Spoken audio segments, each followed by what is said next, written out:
She was very educated. She was very friendly, very smart, she was a Christian girl. She loved church.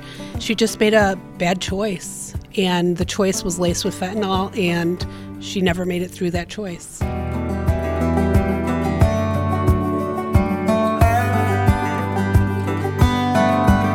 Welcome back to Farmside Chat. This is your host, Zippy Duvall. I'm president of American Farm Bureau. And today's topic is the opioid crisis in rural America. A couple of years ago, we reached out to the Farmers Union to see if we could work together on bringing awareness to this issue. We also took on another partner through USDA and this administration because they had interest in helping us find a way to help rural America through this very difficult time. Today's guest, Matt Niswander, who is a first-generation farmer and also a family nurse practitioner in Tennessee that has on-the-ground experience dealing with this very difficult issue. And then John and Connie Gyorr, who tragically lost their daughter Marisa to this crisis and is turning their grief into hope through the charity called Marisa's Purpose. It's my prayer that today's episode will bring hope to those that are hurting. And if you or one of your loved one is struggling with an addiction, that you know that we here at American Farm Bureau are here to help.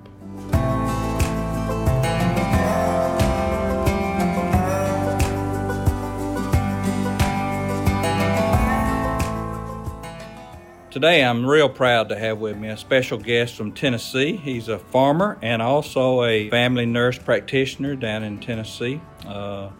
Matt Niswander, and we're proud to have Matt with us. He has a good history with our organization and has been a real exciting young person that's very active in our organization that helps us promote our policy.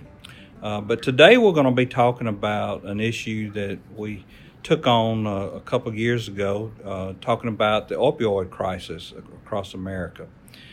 So first of all, I'd like to ask Matt to introduce himself a little better than I did and give our listeners a point of perspective of where you come from and what you do on the farm and in your practice. Hey Zippy, good morning. I'm glad to be here. Thank you for having me and spending some time to talk about an important issue here. Like I said, my name is Matt Niswander. I'm a first-generation cattleman from Lawrenceburg, Tennessee. Me and my wife, Colby, race cattle. We're USDA certified sell beef, and we got 3 sons that we've all adopted, Jake, Luke, and Caleb. They're 8, 4, and 3. And we've been involved in Farm Bureau for about 5 years now, and Young Farmers and Ranchers. And I've been in the medical field for about 15 years. And here, both of these have kind of come to a convergence, the medical aspect of my life and the farming aspect of my life, 2 things that I thought really wouldn't cross paths. And here we are talking about the opioid crisis and rural communities.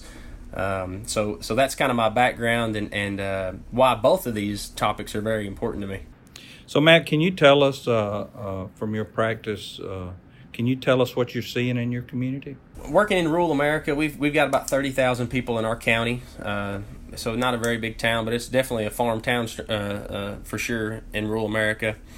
Farmers exponentially are injured more on the job, and our community is no different. We're being hit hard by this opioid crisis, opioid addiction, opioid abuse. And I not only see my patients every day, but I'm seeing my family and my friends affected by opioid addiction. I grew up surrounded, both of my parents were addicted to drugs and alcohol and had mental health issues that go along with this problem as well. So I've seen it from my personal life with my family all the way up to now owning my own medical practice. I have people come in here every day asking for opioids. So it's fair to say that farmers aren't just running around looking for a crutch.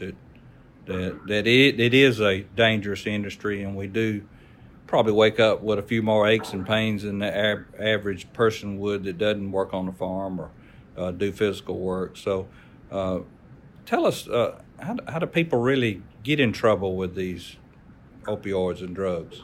Well, I think that's a multi-pronged kind of answer, but like you mentioned, farming's a dangerous job. We get hurt a lot more, and oftentimes those injuries are broken bones or twisted backs, and we've all had smashed fingers and different things. A lot of times those lead us to our either emergency room or a local medical provider or walk-in clinic or something like that. And at those places, we often are prescribed, whatever the medical provider feels is appropriate for our pain level. And, you feel like as a farmer, you go in, you're hurt. A lot of times we wait to the last minute or till we can't take it anymore. And we think we get the prescription from a doctor or a medical provider. And it's ultimately it's safe when we don't realize the risk that goes along with using that narcotic. Even though it's a prescription, there are side effects. And one of those side effects, unfortunately, is addiction. So those injuries that we receive, like you said, I don't think farmers don't go to the doctor very often. When they do, they're pretty banged up and beat up. And an honest injury, an honest doctor visit turns into an addiction problem that lasts a lifetime. So a lot of this problem that we're facing is the ability for our loved ones or our neighbors or friends to be able to recognize the problem when we're experiencing it. Can you give us some insight of what someone might ought to be looking for as a sign that maybe their loved one or friend may have a problem? Yeah, and that's a very common issue that sometimes people are addicted to opioids, our friends, our family members, before we even realize it.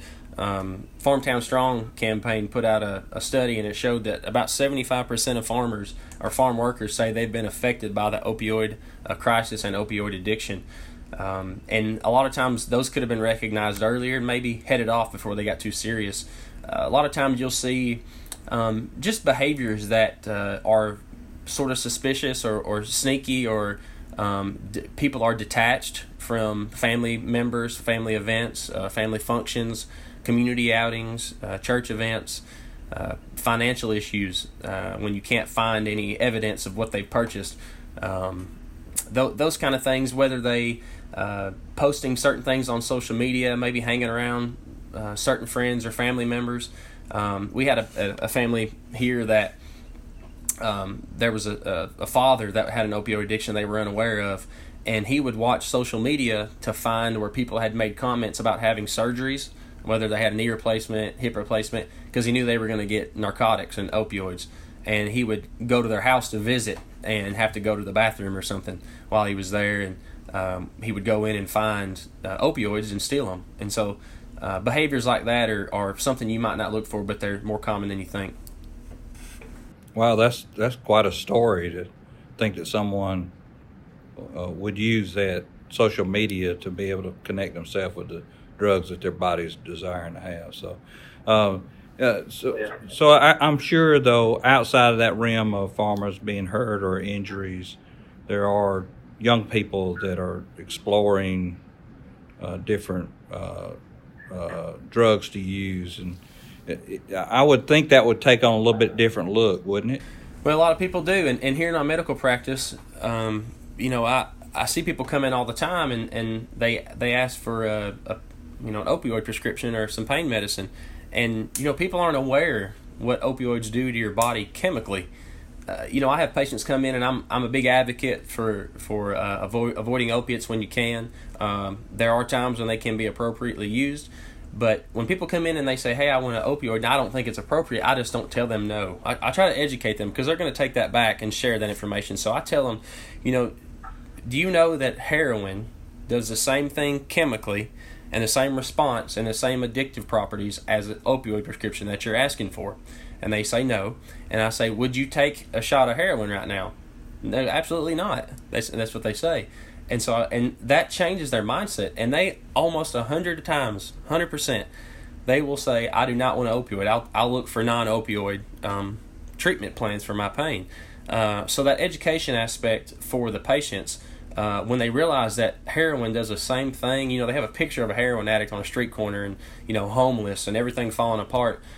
They miss that. There's a disconnect. And not only is it a disconnect with the patients or the people that are seeking opiates, and, whether they know they're dangerous or not, is medical providers oftentimes don't even understand what opioids do in the comparison to heroin, a heroin addiction. chemically, how that puts you at risk for being long-term effects on your life and your family and your livelihood. So that disconnect is something I try to connect those dots for people, and it changes their mind almost 100%. Man, I was told that a person that started taking opioids, within 5 days, the chemistry in their brain starts changing. It's true. It's actually 3 days. So here in the state of Tennessee, they have actually set guidelines out that say that without going through certain standard procedures as a medical provider, you cannot write more than 3 days of opioids at a time. And it's because of the new research that's come out that's now shown that 3 days is what it takes to get addicted. So here in the state of Tennessee, they've taken those steps within the last year to make sure medical providers have some restraints on them where they oftentimes had full advantage to write and do as they wanted. So helps across the board there. So recently, within the last few weeks, I had the opportunity to sit down and visit with a couple that had lost their daughter, Marisa, to opioid crisis, and it really touched my heart when I sat down and talked to these people. But what I admire so much in them is that, you know, out of a tragedy, they've tried to fill that void, that their loss of their daughter, with the comfort of trying to help other people. So they started a foundation to help bring awareness.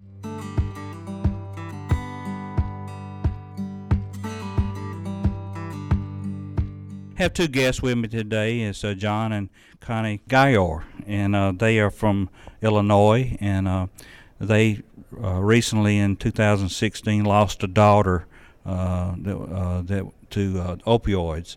And I asked them if they would join me today on Farmside Chat to bring some awareness to the problems that are facing our rural community. So I'd like to ask my special guest, Connie, if she would tell us a little bit about her daughter. And I wanted to start out by saying that we just so much admire your courage that you're showing in this difficult situation. So tell us a little bit about Marisa and in the episode that she in her life. Sure. Thank you for helping me with this. Creating awareness is what I'm trying to do with this tragedy. My daughter passed away at the age of 20, and she was an amazing young lady. She had a smile that would light up a whole room, and a laugh that was just contagious. We began this charity in her memory, and it's Marisa's Purpose, Faith, Hope, and Love. And what we do is we basically try to educate students, parents, staff, anybody that will really listen to us about the opioid crisis that we're facing right now. People might not realize that there are no boundaries, and it can affect families everywhere. It affected our family, and it has been very difficult. And the only way that I can cope with this is to help others. We talk to schools, and we try to help people get resources and educate. Education is the key. If there's anybody that is having a crisis with this, they are more than welcome to contact me. They can find us online with marisaspurpose.org. So I know a lot of our families, mothers and fathers, said this never happened in my family. And you referenced it a little bit. What would you say to those families that, you know, basically have their head in the sand or wearing blinders and think it won't happen? You can't say that, because it can happen to anyone, any family, anywhere. If we don't start talking about this and we don't start getting a grip on it, we're going to lose a whole generation. Every week I have somebody call me looking for resources. They're looking for help. They're looking to talk to somebody about it because they're embarrassed. They feel like they're alone, and they shouldn't feel that way. So speaking of embarrassed, I mean, we've discovered that there's a certain stigma that goes along with this crisis in someone's life, and we have tried to encourage our farm bureaus across the country to kind kind of pick it up in their county farm bureaus and help educate themselves on what it looks like when people are struggling and having that trouble, so that they can help them find some help, just like you are doing. So what would you say to the people that have that stigma of that they're embarrassed that they're part of it, and what can you say to encourage them that you know, we're not ashamed of you. We want you to come out. We want to help you. We love you.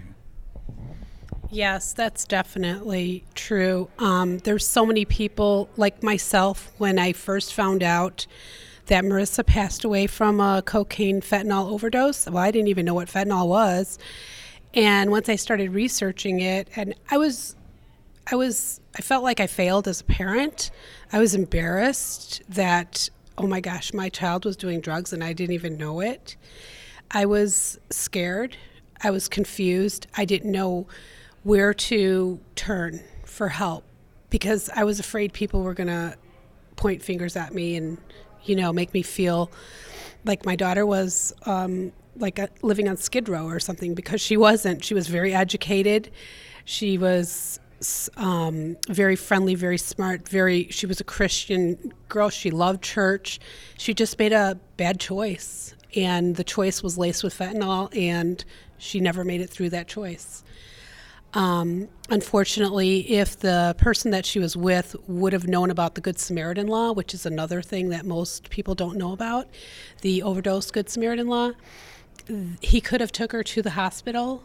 He could have brought her in. They wouldn't have asked any questions, and they would have just asked him if he wanted help for himself, but they would have revived her if they could, and she would have had one more day. But when I talk to the schools, most students and staff do not even know about the Good Samaritan law, so I think it's really important that we get that message out too for people to help other people. But definitely talk to a pastor, talk to me. You can call me. My number is on the website.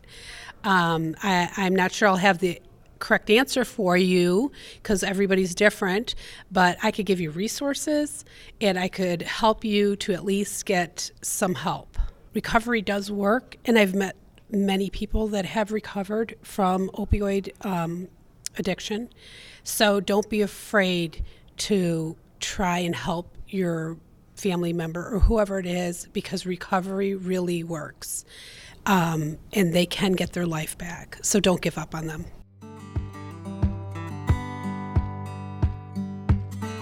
In a very dark subject as far as opioid abuse, and 140 people in America every day overdosing and losing their lives to it.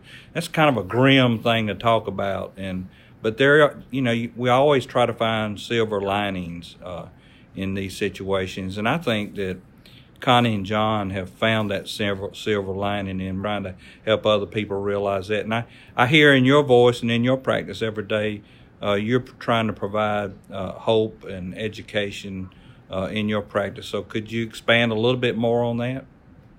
Yeah, so actually here in our county, we have helped, and we're members of what we call the Lawrence County Substance Abuse Coalition. This is a group of community leaders, whether it's from the medical field, just constituents here, political individuals, law enforcement, EMS, firefighters, directors of Chamber of Commerce's. We all come together and discuss the opioid crisis. Not only what's going on, the facts and the figures, but how can we prevent future opioid addicts? How can we prevent the access to opioid prescriptions that are in our community? And that Substance Abuse Coalition has been instrumental, I think, in curbing the opioid crisis here in our community. So, do you see a lot of that across the rural communities? Or did y'all have a somewhere else that you saw that being done and maybe tried to use that as a model? We did. So in Tennessee, there was a couple other counties that had actually done this, and we actually, through some government grants that we applied for, were able to hire somebody full-time to head up our Substance Abuse Coalition. And they have partnered with these other counties, and actually it's spread across Tennessee and the southeast here, where we are like I say, we're partnering with a lot of different individuals and community leaders. Not only talking about the opioid crisis, but we actually tell people, hey, you can get Narcan without a prescription. If you think your family member is addicted to opioids and you don't want to talk to them about it, you can actually go and get a Narcan prescription in case you find them unconscious or overdosed on accident. We tell people about resources to mental health services that often are lacking in rural communities, where you can find those resources. So it's a good partnership. Yeah, Matt, tell us a little bit more about Narcan, because I'm not familiar with that. Okay, so Narcan is the antagonist. It's the antidote for an opioid overdose. Opioids, when you take a opioid, whether it's heroin or a prescription, it goes and attaches to your opioid receptors, and that attachment, when it gets so much attachment, that's why you overdose. So what Narcan does is, when you've got all that opioid attached to those receptors, Narcan shows up. It's a nasal spray is the most common form. Say you find your family member unconscious, you'll take that nasal spray out of your pocket or your purse. You would spray it up their nose. It goes into your body and pushes that opioid out of those opioid receptors. It's a short time frame. It wakes them up instantly, though. I will warn you. As soon as you do that Narcan, they will wake up almost instantly, and they're usually not too happy. It only lasts about 5 minutes, so you got to call 911 as soon as you find that person. Give them the Narcan, and it would be good to have a second dose ready, because oftentimes it takes a few minutes for EMS to get there. But that's how Narcan works, and how you would administer it as well. So and that can be bought over the counter? You go to the pharmacy. You have to get it behind the counter technically, but it's without a prescription. Just walk up to the pharmacist and say, "Hey, I want to get an Narcan medication or dose," and they'll get you one right there. So pretty easy to get. So talk to me a little. Have you been involved in take back projects where they take back medicine? Yeah, we have. That's actually one of our goals for the Substance Abuse Coalition. We've set up twice a year. I've got one coming up in October, and we sit up on the main highway here going through town and do a drug take back, set a tent up, advertise, and we hand out mental health resources and Narcan education, and a lot of people show up. We've taken back boxes and boxes and boxes of drug take backs. The law enforcement comes with us.